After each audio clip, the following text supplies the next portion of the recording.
반대로 저는 청년 세입자의 연대인 민달팽이 유니온에서 활동하는 김가은이라고 합니다. 오늘 저한테 발제를 맡겨주신 주제가 이제 행복기숙사 건립과 관련하여 갈등 해결과 또 상생 방안 사례를 좀 들려주실 수 있는지 그렇게 발제 요청을 주셨었는데요. 청년 주거권 보장과 또 지역사회 활성화를 위해서 기숙사 확충이 필요하다, 그런 이야기를 오늘 여러분들과 함께 나누려고 합니다. 오늘 제가 들려드릴 이야기는 총 3가지 정도인데요. 하나는 이제 광진구의 청년주거 실태로 보는 지역기숙사 관리의 필요성에 대해서 설명을 드리려고 하고요. 그리고 청년주거 공간과 지역이 어떻게 상생했는지 몇 가지 사례를 들려드리려고 합니다. 마지막으로는 광진구 내에서 청년 세입자들의 주거권 보장을 위해서 또 지역사회 발전을 위해서도 기숙사가 꼭 필요하다. 왜 그런지 이런 이유를 좀 설명을 드리려고 합니다. 네, 먼저 광진구 내 청년주거의 실태부터 좀 우선 보려고 하는데요. 일단은 행복기숙사이기 때문에 광진구에 소재한 대학의 주요 기숙사 수용률 현황에 대해서 좀 가지고 왔습니다. 가장 최신에 발표된 자료는 2024년의 자료이고요. 비교를 위해서 전국의 수치와 또 서울의 수치를 같이 가지고 왔는데요. 상단에 보시면은 4년제와 기숙사 수용률을 비교해봤을 때 전국적으로 사실 대학 기숙사 수용률은 그렇게 높지는 않습니다. 26.1% 정도라고 하고 오히려 23년도보다 더 감소한 수치를 보이고 있는데요. 서울 지역의 경우에는 비수도권 평균보다도 전국 평균보다 더 낮은 수준에 머무르는 것을 볼 수가 있습니다. 광진구에 소재한 동국대학교와 세종대학교의 상황은 어떨까 한번 가지고 와봤는데요. 동국대학교의 기숙사 수용 가능 인원은 전체 대비 18.7%, 그리고 세종대학교는 수용 가능 인원은 11.1%로 상당히 낮은 것으로 확인되었습니다. 구체적으로 표현하면 재학생 10명 중에 1~2명 정도만 기숙사에 거주할 수 있는 상황이다, 이렇게 볼 수 있을 것 같은데요. 이외에도 광진구에 거주하는 청년 가구들의 주거 실태를 좀 살펴보자면요. 아까 앞에서도 이제 축사를 남겨주신 많은 분들이 설명해 주신 것처럼 광진구는 청년 인구 비율과 1인 가구 비율이 사실 서울시 안에서도 상위에 위치하는 자치구입니다. 네, 그런 이상을 가지고 있고요. 2020년 기준으로 봤을 때는 광진구 1인 가구가 일반 가구의 약 40%, 그리고 청년 인구의 비율은 서울시의 25개 자치구 중에 2위, 그리고 청년 가구 수는 서울시 내 5위였습니다. 표를 보시면요, 이거는 이제 동별로 볼 수 있는 자료 중에 가장 최신의 자료라서 이렇게 가지고 왔는데, 광진구 내에서도 화양동의 수치를 봐주시면은 화양동에 거주하는 1인 가구와 그리고 청년 인구 수 비율이 상당히 높은 것을 확인을 하실 수가 있을 것 같습니다.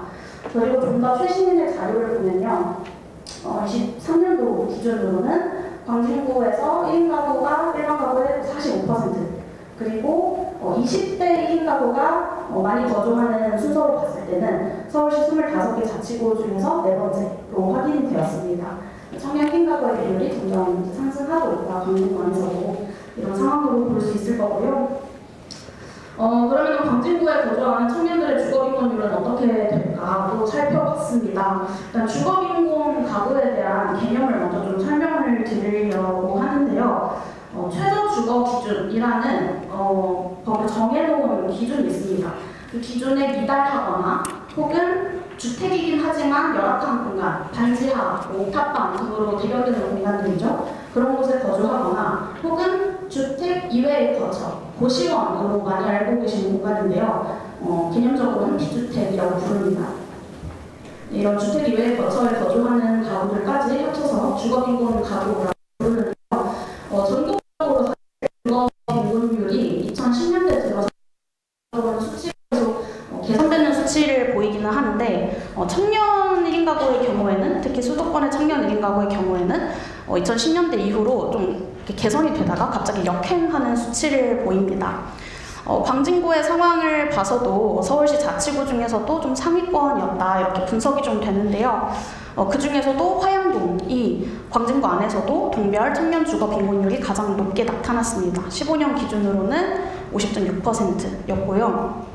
조금 더 최신의 자료를 봐서는 이런 물리적인 형태의 주거 빈곤 말고 청년들이 가장 좀 피부로 느끼는 주거비 부담에 대해서 살펴보자면 23년도에는 보증금이 5천만 원이고 또 전용 면적이 10평 이하인 청년들이 많이 거주하는 형태의 주거 형태죠.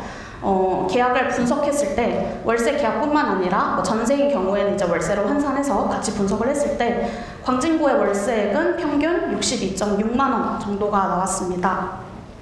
이 수치는 19세에서 34세의 청년들의 기준으로 RIR 지수가 34% 달한다고 볼 수 있을 것 같은데요. RIR은 이제 Rent Income Ratio의 약자인데 나의 소득 대비 월세액이 얼마나 차지하느냐를 보는 수치예요. 그래서 내가 월급으로 200만 원을 번다라고 하면은 이제 그 중에 68만 원이 월세로 나간다라고 볼 수 있을 것 같은데요. 사실 이게 관리비나 공과금 같이 우리가 집에서 살면서 꼭 지출하는 그런 다른 금액들은 고려하지 않고 월세 부담액만 딱 놓고 본 수치이기 때문에 실제로 청년들이 이제 주거에 부담하는 그런 금액적인 부담은 더 클 것으로 이제 보이는 부분입니다. 네, 그리고 시사인의 보도에 따르면 2002년과 2020년에 청년들이 이제 서울에 전입하게 될 때 자주 찾는 지역을 분석한 보도 자료가 있는데요. 2002년에 이제 서울시에 전입하는 청년들이 이제 처음에 정착하게 되는 동네와 또 2020년도에 그렇게 선택하게 되는 동네의 지형이 좀 많이 달라졌다고 해요. 그럼에도 불구하고 광진구 화양동은 2002년에도 22년도에도 모두 20대 청년들이 가장 많이 전입하기로 선택하는 지역이라고 합니다. 또 화양동은 서울시에서 놓고 봤을 때 주택수 대비 고시원수가 가장 많은 상위 15개 동에 속한다라고 또 21년 광진포럼에서도 한 차례 이야기된 바가 있습니다. 이런 상황 속에서 좀 어떻게 지역과 상생을 하면서 청년들의 주거권을 좀 더 보장할 수 있을까 다른 지역에 좀 사례를 가지고 왔어요. 주로 서울시 내의 자료를 사례를 좀 몇 가지 가지고 왔고요. 좀 초기에 지어진 공공기숙사입니다. 연남동에 위치한 희망하우징이라는 공간이고요. 이때 요 희망하우징의 공간 자체는 크진 않지만 초기 모델이었기 때문으로 추측이 되는데요. 여기는 이제 건물 1층에서 지역 주민들을 위한 북카페를 운영을 하면서 청소년 교육, 그리고 지역민 모임, 그리고 지역 주민을 대상으로 하는 문화 강좌를 진행하는 등 공간으로 해당 공간을 좀 이용했다고 합니다.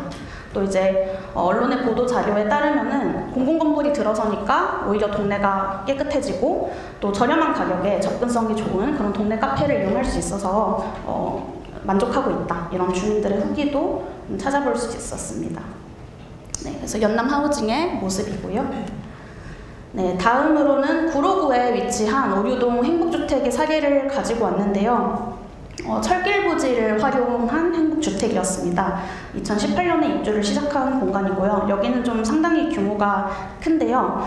어린이집이나 오류문화센터, 오류아트홀, 경로당, 그리고 사회적경제 지원센터나 여타 문화센터 같은 것들이 좀 함께 그렇게 좀 큰 규모로 지역 주민들이 같이 이용할 수 있도록 건립이 된 공간이고요. 또 철도 부지 위에 인공지반을 쌓아서 공원까지 조성을 하면서 또 지역 주민들을 위한 그런 시설들도 같이 조성이 될 뿐만 아니라 이렇게 공원을 조성하면서 그동안 좀 물리적으로 단절되었던 오류 1동과 2동을 함께 연결하는 그런 효과도 나왔다고 합니다.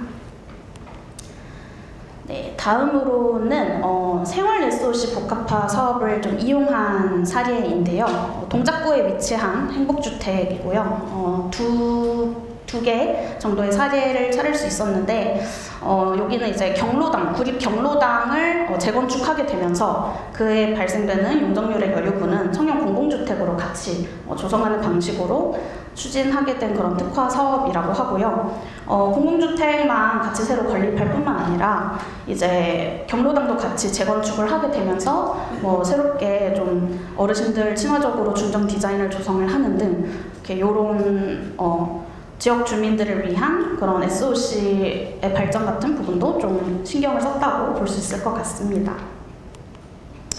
네, 그리고 마지막으로 좀 보여드릴 사례는 노원구에 위치한 공릉동 행복주택의 사례인데요. 사례로서는 조금 최신의 자료입니다. 사실 공릉동 행복주택도 처음 지어질 때 지역 주민들과의 좀 갈등이 컸던 지역 사례라고 볼 수 있습니다. 여기가 이제 경춘선 신공릉역이라는 곳이 이제 폐역이 되면서 방치되었던 그런 부지를 되살린 공간인데요. 처음에는 반대하는 사람들도 있었지만 그래도 놓치지 않고 구해서 무려 4년에 걸쳐서 좀 서로가 이제 서로 좀 의견을 조율하고 좀 합의할 수 있는 방안을 시간이 좀 걸렸지만 그래도 찾아갔다고 합니다. 그래서 그 결과로 한계동에 행복주택도 짓고 또 같이 주민들을 위한 시설도 단지 내 공원이라든지 보행자 도로를 개선하고 카페나 주민시설이나 회의실 같이 이런 환경들을 좀 함께 조성해서 인근 주민들이 같이 좀 이용할 수 있도록 그렇게 만든 사례입니다. 네, 그냥 솔직하게 청년을 위한 주택을 짓는다, 기숙사를 짓는다, 임대주택을 짓는다라고 하면은 흔히 저희가 듣게 되는 말들 가지고 왔습니다. 과연 얼마나 사실일까? 이런 자료를 좀 찾아봤는데요. 이런 질문들이 있지요. 청년주택이나 기숙사가 생기면 인근의 주택 매매 가격이 낮아질 것이다. 혹은 인근 지역이 슬럼화될 것이다. 라는 질문들이 있는데요. 몇 가지 사례를 살펴보면은 서울 가자지구에 지어진 행복주택이 좀 초기에 지어진 행복주택 모델입니다.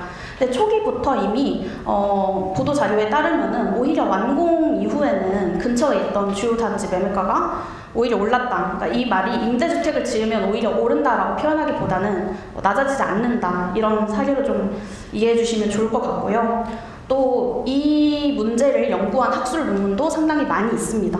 근데 다수의 학술 논문에서 임대주택은 인접한 주택의 매매가에 부정적인 영향을 미치지 않는다. 오히려 상승에 영향을 미친다라는 학술 연구도 상당히 많이 존재합니다. 또 LH에서도 이 문제를 연구했는데요. LH 토지주택연구원이 19년에 발표한 조사에 따르면 공공임대주택의 인근 주민들을 조사를 했어요. 그랬더니 총 3가지 면에서 하나는 경제적인 편익, 그리고 하나는 공공시설의 이용에 관한 편익, 그리고 다른 하나는 좀 정서적인 편익, 이렇게 총 3가지 측면의 편익을 체감하고 있다. 인근 주민이 어떻게 경제적인 편익을 느낄 수 있느냐, 이런 질문도 있을 것 같은데요. 요 연구조사 결과에 따르면은 어쨌든 공공임대주택이 조성됐기 때문에 주변에 상권, 아까 이제 대형 마트와 또 지역 상권에 관한 그런 사례도 얘기를 해주셨는데, 또 지역 상권도 같이 좀 활성화되고 재래시장이라든지 이런 것들이 오히려 활성화되면서 그런 면에서 편익을 얻고 좋다라는 느낌으로 이해를 해주시면 될 것 같고요. 특히나 이제 청년들이 거주하게 되는 임대주택이 지어지는 경우에는 지역사회가 활성화되어서 또 인근 주민의 만족도가 올라가고, 또 실제로 젊은 연령의 인구가 유입되고, 또 주변의 경관이 또 정비가 되면서 지역 분위기와 이미지에도 긍정적인 영향을 미친 것으로 나타났습니다. 네, 다른 하나는 교통 문제를 같이 좀 얘기를 하고 싶은데요. 2016년 분석 자료에 따르면은 청년 1인 가구는 여러 가지 통행수단 중에서 대중교통을 가장 많이 이용하는 집단이었습니다. 청년 1인 가구의 절반이 이제 대중교통을 이용하고 24%는 도보나 자전거를 주로 이용한다라고 밝혀졌는데요. 특히나 청년주택과 기숙사는 애초에 대중교통이 좀 편리하고, 그리고 학교나 직장이랑 가까운 부지를 활용되어서 지어지기 때문에 애초에 대중교통 접근이 좀 용이한 공간이다, 이렇게 볼 수 있을 것 같습니다. 지금 논의되고 있는 대학교들의 위치와 또 화양초 사이의 위치도 마찬가지이고요. 특히 대학교의 이제 기숙사는 좀 인접하게 지어지기 때문에 오히려 통학의 거리가 상쇄가 되니까 오히려 교통 혼잡도가 이전보다 줄어들지 않을까, 저는 그렇게 예상을 한번 해봅니다. 네. 마지막으로 전달드리고 싶은 부분들을 좀 정리를 해왔는데요. 저는 어쨌거나 인권이자 기본권으로서 주거권을 보장하기 위해서 행복기숙사를 지으면 좋겠다, 이런 얘기를 좀 드리고 싶습니다. UN 해비타트에서 2010년에 발표한 적정한 주거에 관한 보고서가 있는데요. 여기서 말하는 적정한 주거의 권리는 인권 향유를 위한 전제 조건이다 라고 말을 하고 있습니다. 만약에 주거권이 보장되지 않을 경우에는 우리가 생명의 위협으로부터 자유로울 권리, 그리고 일을 할 권리, 또 건강할 권리, 사회보장을 받을 권리, 투표할 권리, 사생활을 보장받을 권리, 교육받을 권리 등 다양한 권리의 침해를 초래할 수 있다는 것입니다. 그리고 청년의 대부분이 세입자로 거주하고 또 공공임대주택의 비율이 현저히 낮은 한국 사회에서 저는 기숙사 보장은 필연적이다 이렇게 말씀을 드리고 싶은데요. 23년 기준으로 청년의 세입자 비율은 전국이 81.1%, 수도권이 83.3% 정도로 상당히 높습니다. 그리고 2020년 기준으로 또 청년 가구와 또 소득 하위 가구의 아까 말씀드린 최저주거 기준에 미달한 비율은 일반 가구에 비해서도 2배 가까이 높은 수치로 확인이 되고요. 또 공공임대주택 비율도 현저히 낮다라고 말씀을 드렸는데 전국적으로는 한 6에서 8% 정도 된다고 하는데 이제 광진구는 다른 서울의 자치구와 비교했을 때 가구 수 대비 공공임대주택이 좀 더 낮은 구였다 이렇게 확인이 좀 되고 있습니다. 그리고 사실 안 해본 게 아니다. 광진구는 이미 세종대와 한 차례 지역 주민 간의 상호 협력 협약식을 맺은 적이 있습니다. 그래서 저는 이번에도 할 수 있다라고 생각을 하거든요. 그래서 한번 의지를 보여주신 만큼 좀 주거권 보장을 위해서 같이 좀 논의하고 협의할 분들이 아직 많다라고 저는 좀 이렇게 희망을 가져보고요. 이런 말씀도 드리고 싶습니다. 주거권을 보장하는 게 청년 세입자의 권리 신장뿐만 아니라 저는 지역사회에도 좋다라고 생각을 하거든요. 일단은 화양초에 지어질 행복기숙사의 규모만을 놓고 봤을 때는 그 뒤에 이제 발표해 주실 자료를 제가 좀 봤는데 그 현재 지어진 연합형 행복기숙사의 평균 수용 인원을 제가 그냥 동별로 거칠게 분석을 해봤어요. 한 개 동당 한 800명에서 900명 정도 들어가게 설계가 되더라고요. 아직 화양초에 대해서 이렇게 정해진 것은 없지만 만약에 비슷하게 설계된다고 하면은 작년에 이제 건국대에서 기숙사에 신청에 떨어진 학생이 1,300여 명 정도로 보도가 되었습니다. 그리고 건대 기숙사 수용 가능 인원이 현재 한 3,300명 정도 된다고 해요. 820명은 한 개 대학의 필요 수요의 오직 17% 정도만 담보하는 규모다. 그래서 이 수치를 통해서 드리고 싶은 규모는 행복기숙사를 짓는다고 해서 지역 주민들이 우려하시는 일이 결코 무리하는 규모가 아니다 이렇게 말씀을 좀 드리고 싶고요. 그렇지만 지금 기숙사 신청한 인원만 보셔도 알겠지만 학생들의 입장에서는 좀 절실한 면들이 있다라고 좀 볼 수 있을 것 같습니다. 그리고 저는 이제 임대주택이 지역에서 비선호 시설이라는 것도 저는 좀 옛말이라고 생각을 해요. 앞선 사례들에서 이제 보여드린 것처럼 요즘에는 이제 지역 이용시설을 함께 건립하는 경우가 대부분입니다. 그래서 청년 임대주택의 시설 자체가 지역 공동체에도 기여하고 있다 이렇게 좀 해석을 할 수 있고요.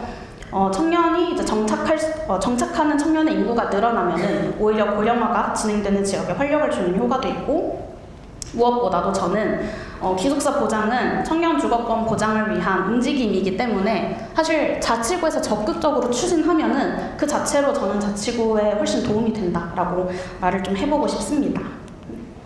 마지막으로 지역사회의 구성원은 다양하다. 지금 여기 계신 분들 지역사회에서 서로 다른 역할을 하고 계신데요.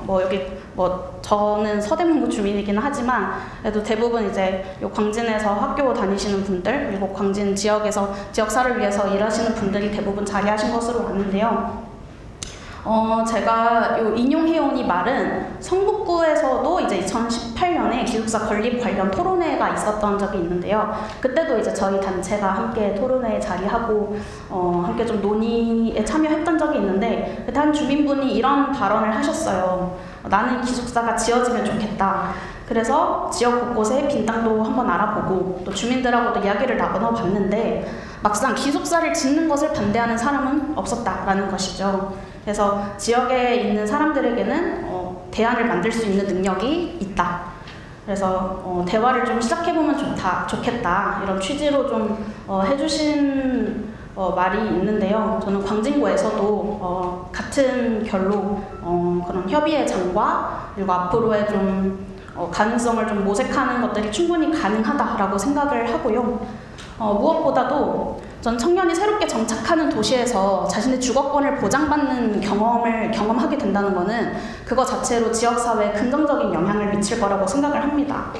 대학가 인근 원룸촌은 사실 대학생뿐만 아니라 다른 곳보다도 저렴한 주거비, 한국 사회 주거비가 워낙 비싸기 때문에 이제 대학가 인근의 원룸촌으로 또 사회 초년생들도 이제 많이 찾게 되는 공간인데요. 대학생이 우선 기숙사를 살면서 그런 대학 인근 지역에 정착한 이후로는 대학을 졸업하고도 자신이 살던 공간에 계속 정착할 단초가 생기게 된다고 저는 제가 경험한 것도 있고 그렇게 생각을 합니다. 다양한 사례를 통해서요. 그렇게 되면은 해당 청년뿐 아니라 이 지역이 활성화되고 또 지속 가능하게 좀 지역이 발전할 수 있는 것에서도 긍정적인 영향을 미치게 되지 않을까 이런 말씀을 좀 마지막으로 드리고 싶습니다. 감사합니다.